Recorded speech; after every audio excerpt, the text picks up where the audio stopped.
കുറിച്ച് പറയുമ്പോൾ തന്നെ രസാകരമായ ഒത്തിരി കാര്യങ്ങൾ പണ്ട് നമ്മുടെ രാജ്യത്ത് നിലനിന്നിരുന്നു എന്ന ഒരു സത്യം. ബ്രാഹ്മണനും ക്ഷത്രിയനും വൈശ്യനും ശൂദ്രനും പുറത്തുള്ള മറ്റ് പിന്നോക്കർ ഈ അഭിപ്രായ പ്രകടനം നടത്തിയ മാന്യദേഹം ഉൾക്കൊള്ളുന്ന സമൂഹം ഉൾപ്പെടെ ആയിരക്കണക്കിന് ലക്ഷക്കണക്കിനായ മനുഷ്യര് ഈ രാജ്യത്ത് സ്വാതന്ത്ര്യമില്ലാത്തവരായി കഴിഞ്ഞ ഒരു കാലമുണ്ട്. സ്വാതന്ത്ര്യമില്ല എന്ന് മാത്രമല്ല, തങ്ങളുടെ വീടുകളിലെ വിരുന്ന് വേളകളിൽ ഒരു പപ്പടം കാച്ചണമെങ്കിൽ മേലധികാരിയുടെ അനുമതി വാങ്ങേണ്ട പരിസ്ഥിതി പണ്ടുണ്ടായിരുന്നു. നിങ്ങൾക്കറിയണ്ടേ, ഇന്ന് നമ്മൾ കേരളം എന്ന് വിളിക്കുന്ന ഈ ഭൂപ്രദേശം അത് പണ്ട് 3 പ്രവിശ്യകളായി വിഭജിക്കപ്പെട്ടിരുന്നു. ഒന്ന് നിങ്ങളും ഞാനും ഇപ്പോൾ പാദമൂന്നി നിൽക്കുന്ന ഈ തെക്കൻ തിരുവിതാംകൂറാണ്. മറ്റൊന്ന് കൊച്ചി രാജ്യമാണ്. ഇനിയൊന്ന് മലബാറാണ്. കൊച്ചി രാജ്യത്ത് നമ്മൾ ചരിത്രം പഠിക്കുന്ന കുട്ടികൾ പെരുമ്പടപ്പ് സ്വരൂപം എന്നൊക്കെ പറഞ്ഞ് പഠിച്ചിട്ടുണ്ട്. നിങ്ങൾക്കൊരു കാര്യം അറിയണ്ടേ, ഈ പെരുമ്പടപ്പ് സ്വരൂപം ഭരിക്കുന്ന രാജാക്കന്മാര് തങ്ങളുടെ വീടിന് ഓടുമേയണം എന്നുണ്ടെങ്കിൽ സാമൂതിരിയുടെ അനുവാദം വാങ്ങണമായിരുന്നു. അങ്ങനെ ഒരു കാലം. വീടുമുറ്റത്ത് നിങ്ങൾക്ക് വിവാഹത്തിനൊരു പന്തലിടണമെങ്കിൽ അതിന് അനുമതിയില്ലാത്ത ഒരു കാലം.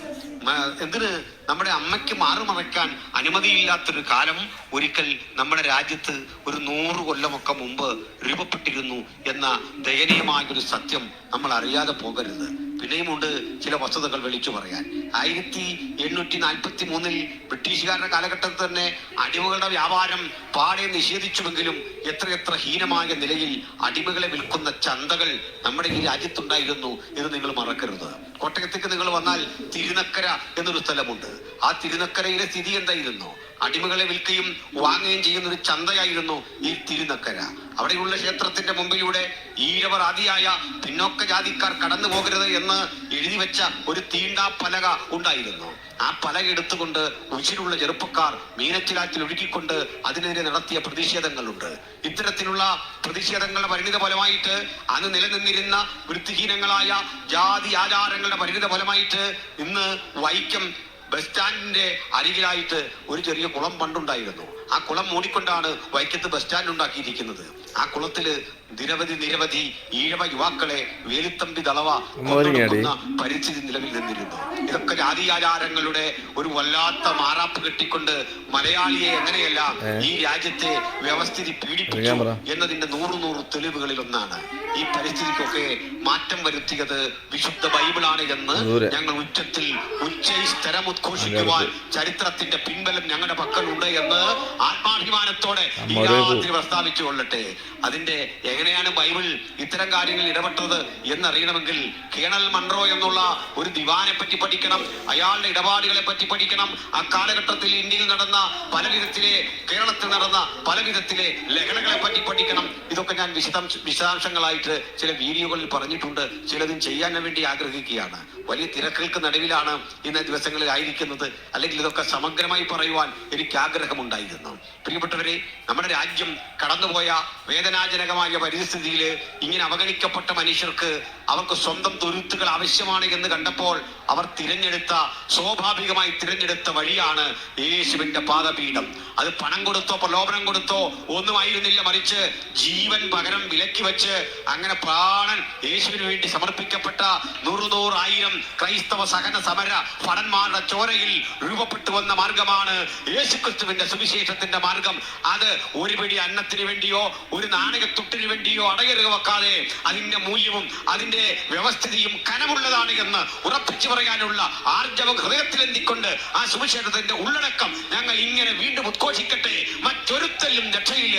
രക്ഷിക്കപ്പെടുവാൻ ആകാശത്തിന്റെ കീഴിൽ മനുഷ്യരുടെ ഇടയിൽ നൽകപ്പെട്ട വേറെ ഒരു നാമവുമില്ല. സകല നാമത്തിനും മേലായ നാമം നമ്മുടെ കർത്താവായ യേശു ക്രിസ്തുവിന്റെ നാമം. പണ്ട് ഈ തിരുവനന്തപുരത്ത് നിന്ന് ഒരു സുവിശേഷകൻ തോവാള എന്ന സ്ഥലത്ത് മധുരതാങ്കൂറിലെത്തി. അദ്ദേഹം തന്റെ ജീവിതത്തിൽ കുറിപ്പിൽ എഴുതി വെച്ചിട്ടുള്ള വേദനാജനകമായ ഒരു കാര്യം അടുത്ത കാലത്ത് DC ബുക്സ് പ്രസിദ്ധം ചെയ്ത ഒരു പുസ്തകത്തിലുണ്ട്. വായിച്ചു നോക്കണം. ഡോക്ടർ ബിനിൽ പോൾ എഴുതിയ പുസ്തകമാണ്. ഈ വർഷത്തെ സാഹിത്യ അക്കാദമിയുടെ അവാർഡും ഒക്കെ കിട്ടിയ പുസ്തകമാണ്. 8-10 പതിപ്പുകൾ അത് വിറ്റഴിഞ്ഞു. അടിമ കേരളത്തിന്റെ അദൃശ്യ ചരിത്രം എന്നാണ് ഇത് രേഖപ്പെടുത്തി വെച്ചിരിക്കുന്നത്. ഈ രാജ്യം കടന്നുപോയ ഏറ്റവും മ്ലേച്ഛമായ അടിമത്തത്തിന്റെ ഭൂതകാലം. ആ കാലത്തിലൊരിക്കൽ ഒരു സംഭവം നടന്നു. മാടത്തി എന്ന പേരുള്ള ഒരു സ്ത്രീ ഉണ്ടായിരുന്നു, ഒരു യുവതി. ഈ യുവതിക്ക് പൂർണ്ണ ഗർഭവതിയായ ഒരു ഘട്ടത്തിൽ ജോലിക്കെത്താൻ കഴിയുന്നില്ല. ജോലിക്കെത്താൻ കഴിയാതെ പോയപ്പോൾ അവര് 1-2 ദിവസം അവധിയെടുത്തു. അവരെ തല്ലി വലിച്ചിരച്ചുകൊണ്ട് ജോലിക്ക് വേണ്ടി കൊണ്ടുവരികയാണ്. ഒരു വയലിൽ പണിയെടുക്കാൻ കൊണ്ടുവന്നു. വയലിൽ പണിയെടുക്കാൻ കൊണ്ടുവരുമ്പോൾ ഈ യജമാനൻ ചോദിച്ചു, നിന്നെ എന്താ കണ്ടില്ല? നിറവയറോടെ നിൽക്കുന്ന ആ സ്ത്രീ, വേണ്ടത്ര വസ്ത്രമൊന്നും ധരിക്കാൻ അവർക്ക് അവകാശമില്ല, സ്വാതന്ത്ര്യമില്ല. യേശുവടിയാരെന്നറിയപ്പെടുന്ന ഒരു ദൈവദാസൻ കരയ്ക്ക് ഇങ്ങനെ നോക്കി നിൽക്കുകയാണ്. ഒരു ഉപദേശി കരയ്ക്ക് നോക്കി നിൽക്കുകയാണ്. ഇവരാരും നോക്കി നിൽക്കുന്നു എന്നൊന്നും അദ്ദേഹത്തിന് വിഷയമല്ല. ഈ ഉടമ എന്ത് ചെയ്തു? അദ്ദേഹം അപ്പുറത്ത് ഒരു പോത്തിനെ കെട്ടിയ ശേഷം ഒരു മനുഷ്യന്റെ കയ്യിലേക്ക് ചാട്ട കൊടുത്തിട്ട് പറഞ്ഞ് അടിക്കാൻ പറഞ്ഞു, വേഗത്തിൽ അടിക്കാൻ പറഞ്ഞു. ഈ ചാട്ട കൊണ്ട് ഈ പോത്തിനെ അടിക്കുമ്പോൾ മറുവശത്ത് ഈ മാടത്തി എന്ന യുവതിയുടെ തോളിലേക്കാണ് ഈ നുകത്തിന്റെ അടുത്ത ഭാഗം വച്ചിരിക്കുന്നത്. ഓർക്കണം, പൂർണ്ണ ഗർഭവതിയായ ഒരു സ്ത്രീ അതിന്റെ പോത്തിനൊപ്പം ഓടാൻ കഴിയില്ല, നിങ്ങൾക്കറിയാം. വിഷമിച്ച് അവർ കുറെ ദൂരം ഓടി ഏതാനും ചുവടുകൾ വെച്ച് മുമ്പോട്ട് പോയി കഴിയുമ്പോൾ ദയനീയമായ ഒരു അവസ്ഥാവിശേഷം സംജാതമായി. ഉച്ചത്തിൽ അലറിക്കരഞ്ഞുകൊണ്ട് ആ സ്ത്രീ അവിടെ വീണു.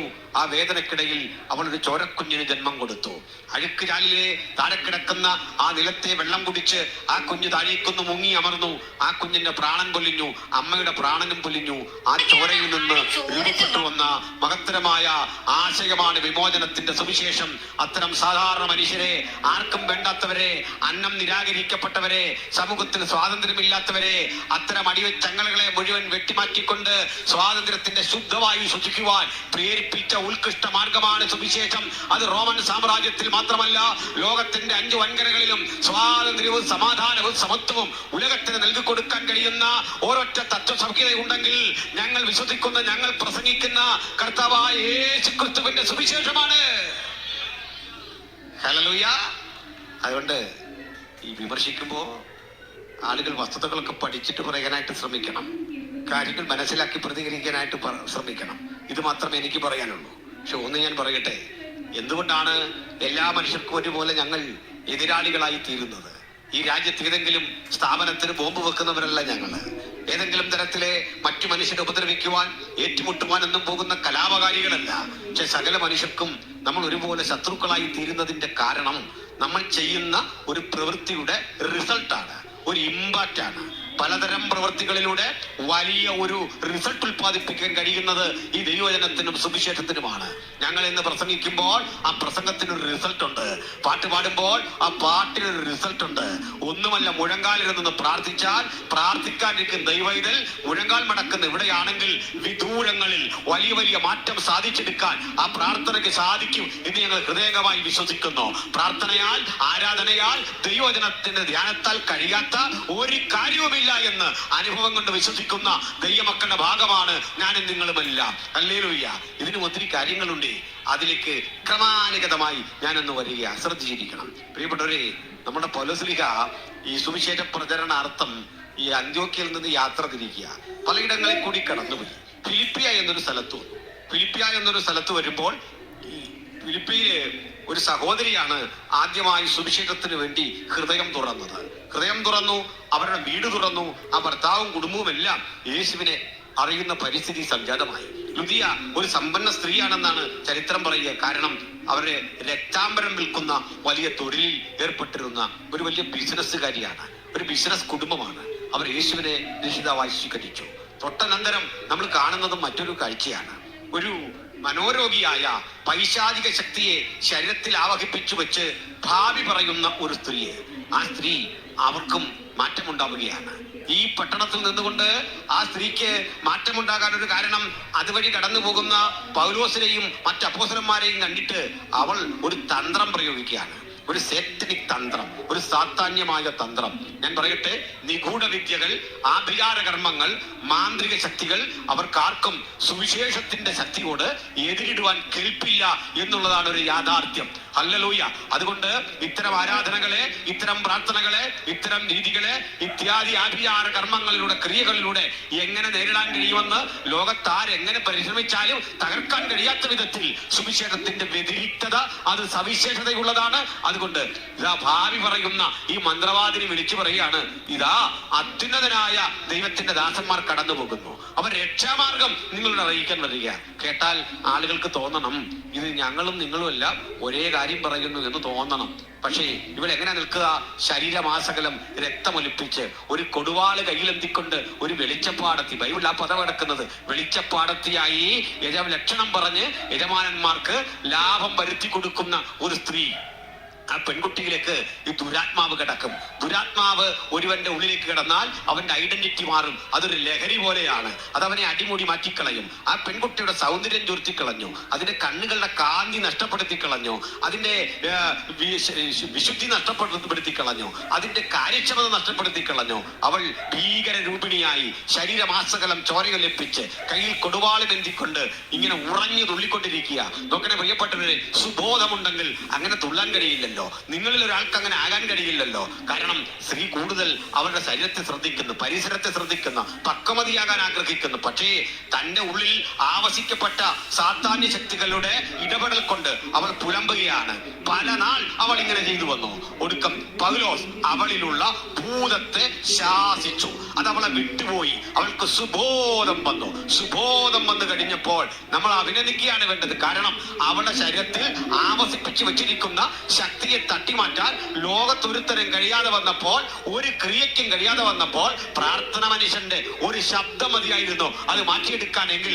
ഇന്ന് വചനം കേൾക്കുമ്പോൾ ഒരു കാര്യം ഉറപ്പിച്ചു കൊള്ളണം, അവന്റെ വാക്കിന് കഴിയാത്ത ഒരു കാര്യവുമില്ല. ഏത് പ്രാകൃതങ്ങളായ ആഭിചാര കർമ്മങ്ങളും ഏത് മാന്ത്രിക ശക്തികളെയും തുരത്തി യേശുവിന്റെ സുവിശേഷത്തിന്റെ ആധിപത്യം ആ ഹൃദയത്തിൽ സ്ഥാപിക്കാൻ കരുത്തോടെ കഴിവോടെ ഈ രാത്രി ദൈവത്തിന്റെ വചനം ഇവിടെ പരിലസിച്ചു കൊണ്ടിരിക്കുകയാണ്. അതതിന്റെ പ്രവൃത്തി ചെയ്തുകൊണ്ടിരിക്കുകയാണ്. അത് അന്യായ ബന്ധനങ്ങളെ അഴിച്ചുകൊണ്ടിരിക്കുകയാണ്. അത് മുഖത്തിന്റെ അമിക്കയറുകളെ തകർത്തുകൊണ്ടിരിക്കുകയാണ്. ആർക്കും തകർക്കാനാവാത്ത വിധത്തിൽ യേശുവിന്റെ സുവിശേഷം അതിന്റെ പ്രവൃത്തി ചെയ്യുന്നു എന്നത് എത്ര മഹത്തരമായ ഒരു അനുഭവമാണ്. ആ പെൺകുട്ടിക്ക് സുബോധം വന്നു. അവർക്ക് സുബോധം വന്നപ്പോ നാട്ടുകാരന്റെ സുബോധം പോയി. അവരെ വന്ന് ഉപദ്രവിച്ചു, അല്ലാതെ അടിച്ചു.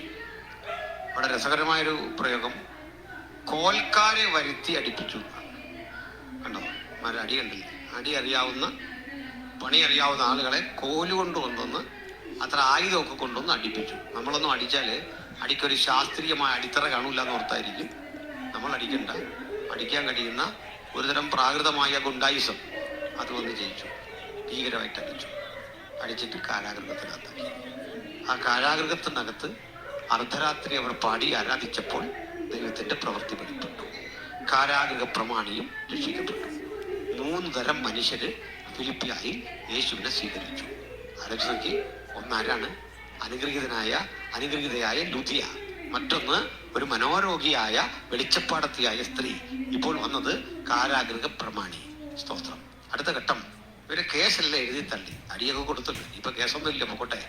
അവിടേക്ക് കോൽക്കാരെ അവരെ അടിച്ച മനുഷ്യരും ഒക്കെ വന്നിട്ട് പറഞ്ഞു, സാറേ പൊക്കട്ടെ, പ്രശ്നമൊന്നും ഇല്ല കേട്ടോ, ഇവിടെ കൊണ്ടൊക്കെ തീർന്നു, നമുക്ക് പ്രശ്നം പരിഹരിച്ചു പോവാം. പക്ഷെ പൗലോസ് വിട്ടില്ല. പൗലോസ് പറഞ്ഞു, പ്രശ്നം തീർന്നെന്ന് ആരാ പറഞ്ഞ സാറേ? അങ്ങനെ തീരൂല. അതെന്താ കാര്യം?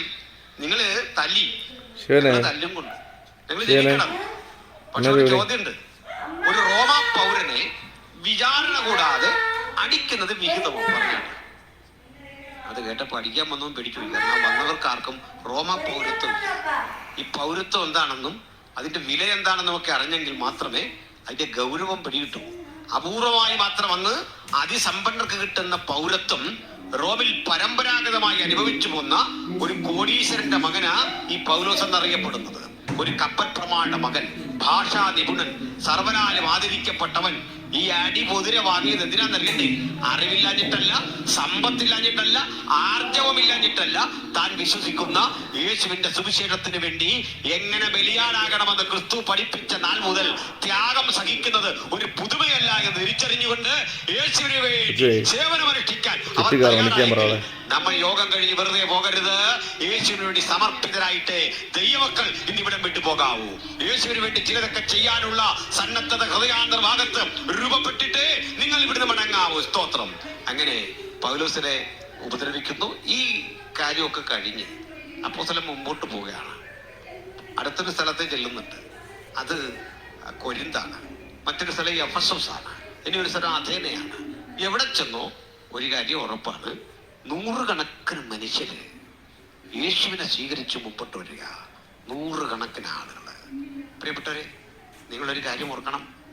ഞാൻ മുമ്പ് കർത്താവിന്റെ ദാസൻ പറഞ്ഞല്ലേ, 8-10 വർഷം മുമ്പ് 15 വർഷം മുമ്പൊക്കെ ഇവിടെ കൺവെൻഷന് വന്നിട്ടുണ്ട്. ഇതുപോലുള്ള യോഗങ്ങളിൽ പങ്കെടുത്തിട്ടുണ്ട്. അന്നുള്ളതിനേക്കാൾ അധികം ആളുകളും ചൈതന്യവും കൂട്ടായ്മയും ഒക്കെ ഇന്ന് കാണാൻ സാധിക്കുന്നുണ്ട്. എന്താണ് കാരണം? ഓരോ ദിവസം കഴിയുന്തോറും യേശുവിന്റെ അനുഗാമികളുടെ എണ്ണം ലോകത്തിന്റെ 5 വൻകരകളിലും കൂടിക്കൊണ്ടേ ഇരിക്കുകയാണ്. ഞാനും നിങ്ങളും അന്ന് പ്രസംഗിച്ചിട്ടതോ പാടിയതോ ഒന്നും വ്യർത്ഥമല്ല. ഒരു പാട്ടും വ്യർത്ഥമല്ല. ഒരു ലഘുലേഖ കൊടുത്തതും വ്യർത്ഥമല്ല. ഒന്ന് പ്രാർത്ഥിച്ചത് വ്യർത്ഥമല്ല. യേശുവിന് വേണ്ടി നിന്നതൊന്നും പ്രതിഫലമില്ലാത്ത പ്രവൃത്തിയല്ല. വലിയ റിസൾട്ട് അവർ ഉത്പാദിപ്പിക്കുമെങ്കിൽ ഇന്ന് കാത്തിരിക്കണം. ദൈവം ചിലത് നമ്മുടെ മധ്യത്തിൽ ചെയ്യും. കർത്താവ് ചിലത് നമ്മുടെ മധ്യത്തിൽ പ്രവർത്തിക്കും. ഹല്ലേലൂയ, സ്തോത്രം. എന്താണ് സംഭവിച്ചത്? അടുത്ത ഘട്ടം, അദ്ദേഹം ഈ വിചാരണ കഴിയാതെ കൊണ്ട് ജയിലിലിട്ടു. ജയിലിടുമ്പോഴേക്ക് ഒരു ഗവർണറാണ് ജയിലിലാക്കുന്നത്. ഈ ഗവർണർ ജയിലിലാക്കിയ പൗലോസിനെ കാണാൻ നാടുവാഴിയായ അഗ്രിപ്പ രാജാവ് അതുവഴി യാത്ര ചെയ്യുമ്പോൾ വന്നു. ഇദ്ദേഹത്തിന്റെ ഭാര്യയുണ്ട്. ഈ 2 ആളുകളും ചേർന്ന് ഇദ്ദേഹത്തെ ഒന്ന് കാണാൻ വിളിച്ചു. ഇദ്ദേഹത്തിന്റെ പ്രഭാഷണ വൈഭവത്തെ പറ്റി കേട്ടിട്ടുണ്ട്. ഈ മനുഷ്യൻ വളരെ പ്രസിദ്ധനാണ്, എനിക്കൊന്ന് കാണണം, ഇത്രയും ആഗ്രഹം. അദ്ദേഹത്തെ കൊണ്ട് പ്രതികൂട്ടി നിർത്തി. അന്ന് റോമിലെ ശിക്ഷാരീതി എന്ന് പറയുന്നത് ജയിലിലിരുന്ന ഒരാളുടെ വലത് കയ്യിൽ നിന്നൊരു ചങ്ങല ഇടത് കാലിലേക്കിടും, ഇടത് കയ്യിൽ നിന്നൊരു ചങ്ങല വലത് കാലിലേക്കിടും. ഇതിന് വേണ്ടത്ര നീളമുണ്ടാവില്ല. ആള് കുനിഞ്ഞു നിൽക്കണം. ഈ കുനിഞ്ഞു നിൽക്കുന്നത് എന്തിനാണെന്ന് അറിയണ്ടേ? നാളെ ഈ ചങ്ങല മുറിച്ചു മാറ്റിയാലും ഇയാളുടെ കൂന് നിവരരുത്, കുനിഞ്ഞു നിൽക്കണം. കുറ്റവാളി സമൂഹത്തിൽ ഒരിക്കൽ പോലും തല ഉയർത്തി നിൽക്കരുത് എന്നതുകൊണ്ടാണ് ഇങ്ങനെ കൂനി നിൽക്കുവാനുള്ള പ്രേരണ കൊടുക്കുന്നത് എന്നോർക്കണം. ഹല്ലേലൂയ. ഇങ്ങനെ ക്രമീകരിച്ചുകൊണ്ട് അദ്ദേഹത്തെ കൊണ്ട് പ്രതികൂട്ടി നിർത്തി. എന്നിട്ട് ഈ അഗ്രിപ്പയും തന്റെ ഭാര്യയും ചോദിക്കുക, ആക്ച്വലി എന്താണ് സാർ നിങ്ങളുടെ പ്രശ്നം എന്താ? നിങ്ങൾ ജയിലിൽ വന്നേ? അദ്ദേഹം താൻ ജയിലിൽ പോയ സംഭവങ്ങൾ പറയുക. അഗ്രിപ്പ രാജാവേ, ഞാൻ എങ്ങനെ ഇവിടെ വന്നു എന്ന് അറിയണ്ടേ? അങ്ങേക്ക് എന്റെ ചരിത്രം അറിയാം എന്ന് ഞാൻ കരുതുന്നു. ഞാൻ പ്രസിദ്ധമായ കിലിക്കിയ സംസ്ഥാനത്തിലെ തർസൂസ് പട്ടണത്തിൽ ജനിച്ചു വളർത്തപ്പെട്ട റോമൻ പൗരനായ ഒരു യഹൂദനാകുന്നു. ജഡ സംബന്ധിച്ച് ഞാനൊരു പരീശനാണ്, ഒരു പരീശൻ. അത് മാത്രമല്ല, എന്നെ പറ്റി പറയാൻ കുറേയേറെ കാര്യങ്ങളുണ്ട്. പക്ഷേ അവയൊന്നും ഞാൻ കാര്യമായി പറയുന്നില്ല. പ്രസിദ്ധനായ ഗമാലിയേൽ എന്നറിയപ്പെടുന്ന ഗുരുവിന്റെ പാദപീഠത്തിൽ ഇരുന്നു കൊണ്ട് പിതാവിതക്കന്മാരുടെ ന്യായപ്രമാണം സൂക്ഷ്മതയോടെ അഭ്യസിച്ച ഒരു മനുഷ്യനായിരുന്നു ഞാൻ. പക്ഷേ ഞാന് ഏതെങ്കിലും വിധത്തിൽ പോകുന്ന ഇടങ്ങളിൽ, കാണുന്ന ഇടങ്ങളിൽ യേശുവിന്റെ സുവിശേഷം പറയുന്ന ആളുകളെ കൊന്നു മുടിപ്പിക്കലായിരുന്നു എന്റെ തൊഴില്. ആളുകളെ കൊന്നു കുടിപ്പിക്കാൻ റോമ ബഹുമാനപ്പെട്ട പുരോഹിതന്മാരുടെ പക്കൽ നിന്ന് അധികാരപത്രം കൈപ്പറ്റിയിരുന്നു. ആ അധികാരപത്രവും കൊണ്ടുപോയി ആളുകളെ വലിച്ചിരച്ച് തെരുവിലിട്ട് കൊല്ലുമായിരുന്നു. പക്ഷേ ഒരിക്കൽ ഒരു ദാരുണ മരണത്തിന് ഞാൻ സാക്ഷിയാകേണ്ടി വന്നു. എന്താണത്? ആ ദാരുണ മരണം എന്റെ കൂടി അനുവാദത്തോടു കൂടിയായിരുന്നു. ഒരു ദൈവ മനുഷ്യൻ, ഒരു പ്രാർത്ഥനാ മനുഷ്യൻ, അദ്ദേഹത്തെ വിചാരണയ്ക്ക് വിധേയനാക്കി കൊണ്ടുവന്ന് ആലയത്തിന്റെ മുമ്പിൽ നിർത്തിക്കൊണ്ട് പ്രസംഗിപ്പിക്കുക. നീ ഒന്ന് പ്രസംഗിക്കുക, നിന്റെ വിഷയം എന്താ? അദ്ദേഹം ഇങ്ങനെ കത്തിക്കയറി ആത്മാവിൽ സംസാരിച്ച് ഒടുക്കം അദ്ദേഹത്തോട് വിരോധം തോന്നിയിട്ട് മഹാപുരോഹിതൻ ഈ വസ്ത്രം കീറി എന്നിട്ട് തനിക്ക് ഈ ശിക്ഷ നടപ്പിലാക്കാൻ ഉള്ള ആഹ്വാനം കൊടുത്ത് ആളുകളെ കൊണ്ട് കല്ലെടുത്തെറിഞ്ഞ് ഈ മനുഷ്യനെ കൊല്ലുമ്പോൾ അയാൾ മുട്ടുകുത്തി ഒരു പ്രാർത്ഥന.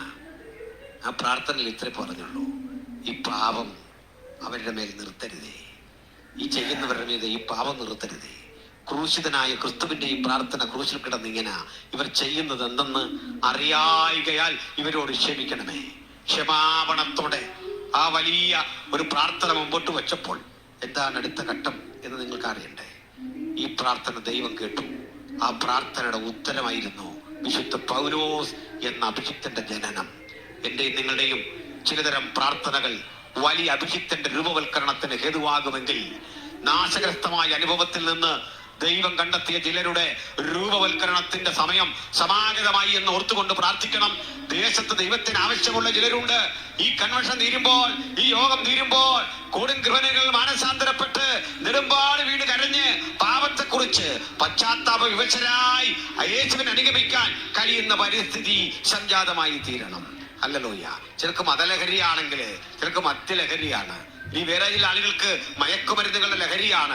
ലഹരിക്ക് അടിമപ്പെട്ടവൻ, സുബോധം നഷ്ടപ്പെട്ടവൻ, പൈശാചിക ശക്തികൾക്ക് വിധേയപ്പെട്ടവൻ, ഇത്തരത്തിൽ പലതരത്തിൽ ആവഹിക്കപ്പെട്ട മനുഷ്യരാശിയെ വിടുവിക്കാൻ കഴിയുന്ന സന്ദേശം യേശുക്രിസ്തുവിന്റെ ക്രൂശാണ്. ആ ക്രൂശിൽ നിന്നൊഴുകുന്ന പുണ്യാകരത്വത്തിൽ നമുക്ക് അതിക്രമങ്ങളുടെ മോചനം എന്ന വീണ്ടെടുപ്പുണ്ട്. ആ വീണ്ടെടുപ്പിനെ കരഗതമാക്കിയ പൗലോസ് തന്റെ അനുഭവം അങ്ങോട്ട് പ്രസ്താവിക്കുക. അല്ലയോ അഗ്രിപ്പാ രാജാവേ, ഒരു സ്വർഗീയ പ്രഭ, സൂര്യചന്ദ്രന്മാരുടെ പ്രഭയെ വെല്ലുന്ന ഒരു പ്രഭ എന്റെ കണ്ണിന് മീതെ വ്യാപരിച്ചപ്പോൾ ഒരു നിമിഷ നേരത്തേക്ക് ഞാൻ അന്ധനായി തീർന്നു, കാഴ്ച നഷ്ടപ്പെട്ടവനായി തീർന്നു, ഞാൻ തപ്പിത്തടയുന്ന പരിസ്ഥിതി വന്നു. എന്നാൽ ദൈവം എനിക്ക് വീണ്ടും പൂർവ്വസ്ഥിതിയിലേക്ക് മടങ്ങിയെത്താൻ കൃപയും കാരുണ്യവും കാട്ടി ഞാൻ ഇന്ന് പൂർവ്വസ്ഥിതിയിലേക്ക് മടങ്ങി വന്നിരിക്കുന്നു. ആ പൂർവ്വസ്ഥിതിയിലേക്ക് മടങ്ങി വന്ന നാൾ മുതൽ ഞാൻ യേശുവിന്റെ സാക്ഷിയായി യേശുവിനെ ശുശ്രൂഷിക്കാൻ പലയിടത്ത് പോകുന്നു, യേശുവിനെ പ്രസംഗിക്കുന്നു. അവൻ വാഗ്ദത്ത മശികയാണ് എന്ന ഉറപ്പ് പ്രാപിച്ചുമിരിക്കുന്നു. ഈ സന്ദേശം പൗലോസ്ലീഹ കൃത്യമായി അഗ്രിപ്പയോട് പറഞ്ഞിട്ട് ന്യായവിധിയെ കുറിച്ച് പറഞ്ഞു, വരാൻ പോകുന്ന സംഭവങ്ങളെ കുറിച്ച് പറഞ്ഞു. കേട്ട അഗ്രിപ്പ പറയാണ്, പൗലോസേ, നീ എന്റെ ജീവിതത്തെ മാറ്റിമറിക്കുകയാണ്. നിന്റെ പ്രസംഗം കേട്ട ഞാൻ പെട്ടെന്ന് കേട്ട മാത്രയിൽ ഒരു കാര്യം മനസ്സിലാക്കുന്നു. നീ എന്നെ ക്രിസ്ത്യാനിയാകാൻ സമ്മതിപ്പിക്കുകയാണ്. എന്തൊരു വാക്കാണ് ഇത്! പണം കൊടുത്തല്ലോ, ദ്രവ്യം കൊടുത്തല്ലോ. ഒരു മജിസ്ട്രേറ്റ് ന്യായം വിധിക്കുമ്പോൾ പ്രതിയായി മുമ്പ് നിൽക്കുന്നവന്റെ വാക്ക് കേട്ടപ്പോ എനിക്ക് കൺഫസ് ചെയ്യണം, എനിക്ക് ഏറ്റുപറയണമെന്ന ബോധമാണ് സുവിശേഷത്തിന്റെ വാഗ്ദത്വം. ഏത് കുടുംബാവിയും പാപമേറ്റ് പറഞ്ഞു വരാൻ പറ്റിയ പരിശുദ്ധ ഇടമാണ് യേശുവിന്റെ പാദപീഠം. അവിടെ ആര് വരുമോ പ്രായച്ചിത്തം ആ യേശുവിന്റെ ക്രൂശിലുണ്ട്. ഹല്ലേലൂയ. എന്നാല് ഈ അഗ്രിപ്പയ്ക്ക് അതിന് മനസ്സ് വന്നില്ല. പ്രേരണ വന്നു, മനസ്സ് വന്നില്ല. പ്രേരണയ്ക്ക് മനസ്സ് വിട്ടുകൊടുത്തില്ല. വചനം പ്രസംഗിച്ച ഞങ്ങൾ നിങ്ങൾ സ്നാനപ്പെടാൻ ആളുണ്ടോ എന്ന് പരതും. നിങ്ങൾക്ക് ഈ സത്യസന്ധമായ കാര്യം ഗ്രഹിച്ചിട്ട് സുവിശേഷ വേല ചെയ്യാൻ കഴിയുമോ എന്ന് അന്വേഷിക്കും. അത് ഞങ്ങളുടെ ഉത്തരവാദിത്തമാണ്. ആത്മപ്രേരണ കിട്ടിക്കിട്ടും പ്രചോദനം കിട്ടിക്കിട്ടും അങ്ങനെ വരാൻ കഴിയാത്ത മനുഷ്യര് നമുക്കിടയിലുള്ളതുപോലെ അഗ്രിപ്പ അയാളുടെ മനസ്സ് കഠിനമാക്കി. എന്നിട്ട് പറയാണ്, പൗലോസേ, നമുക്കിതിവിടെ ന്യായം വിധിച്ചൊക്കെ തീർക്കമായിരുന്നു. നിന്റെ കേസ് ഇവിടെ തീർക്കേണ്ടതാ.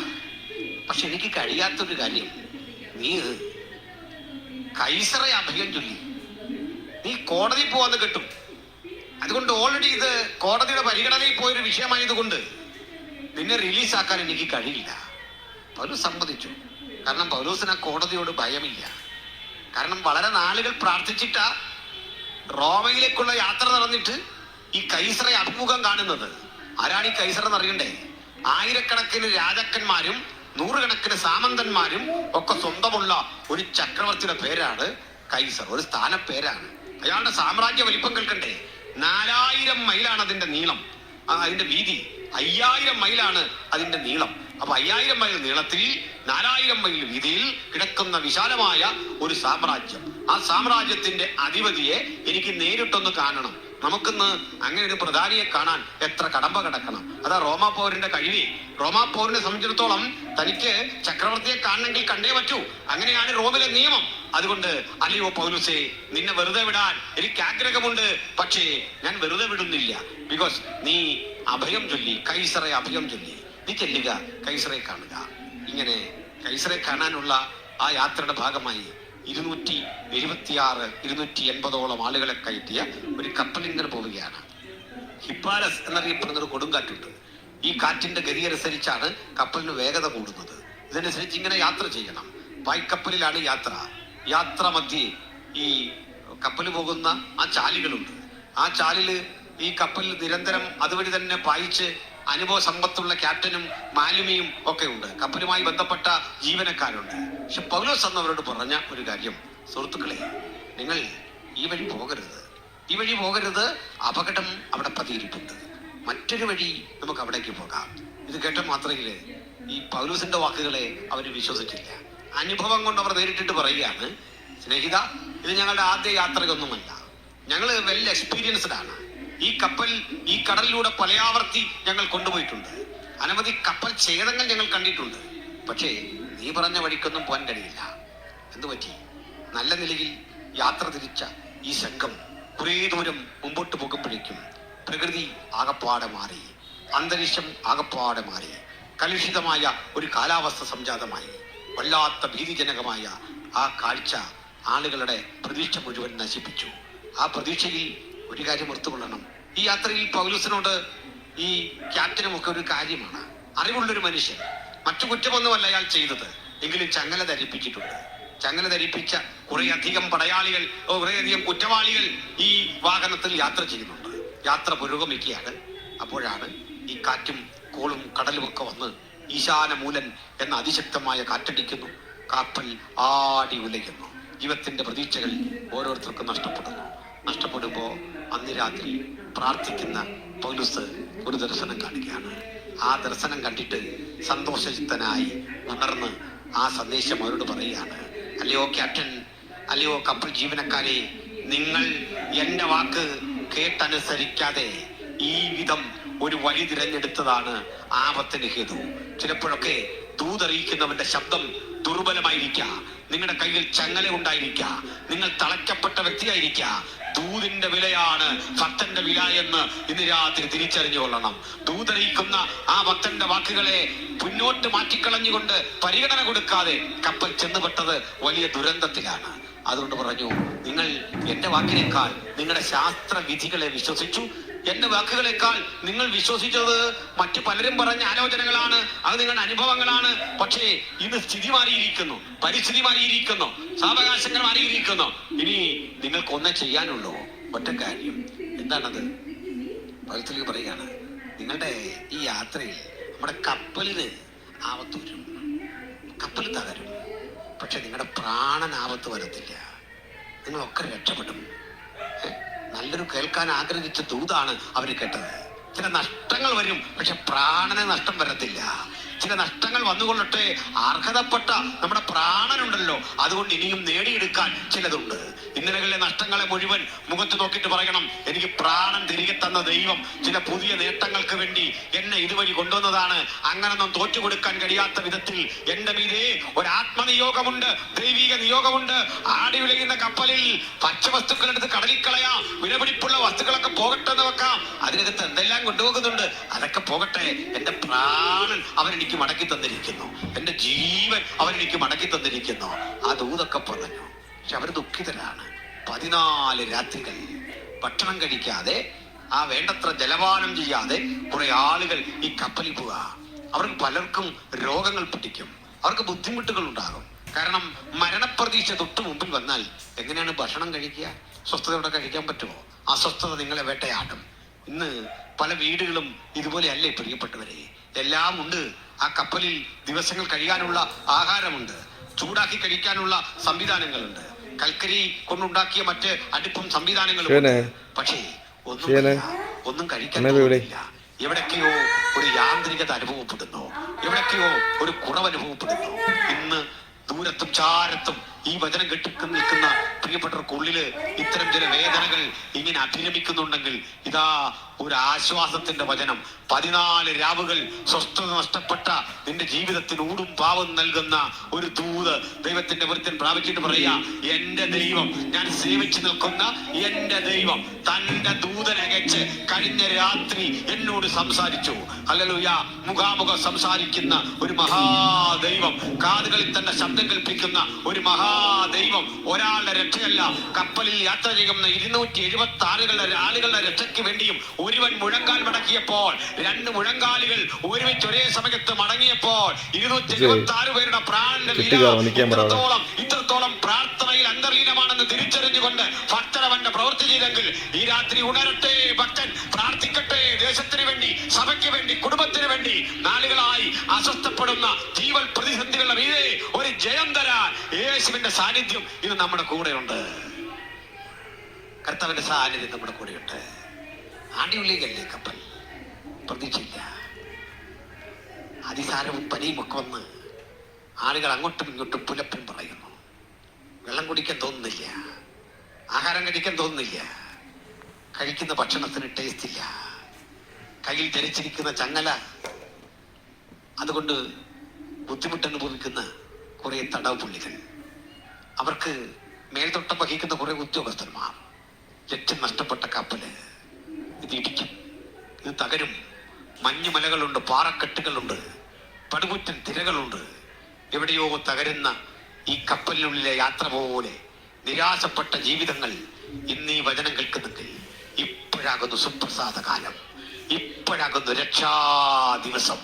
ഒരു മുഴം കയറിൽ നീ ആത്മഹത്യ ചെയ്യേണ്ട വ്യക്തിയല്ല, ഒരു വിഷക്കുപ്പിയിൽ പ്രാണൻ നശിപ്പിക്കേണ്ട വ്യക്തിയല്ല, ഒരു കത്തെഴുതി വെച്ചിട്ട് ഇവിടം കൊണ്ട് ഞാൻ അവസാനിപ്പിക്കുന്നു പറഞ്ഞ് ജീവിതത്തിൽ നൂളിവിട്ട് പോകേണ്ട വ്യക്തിയല്ല.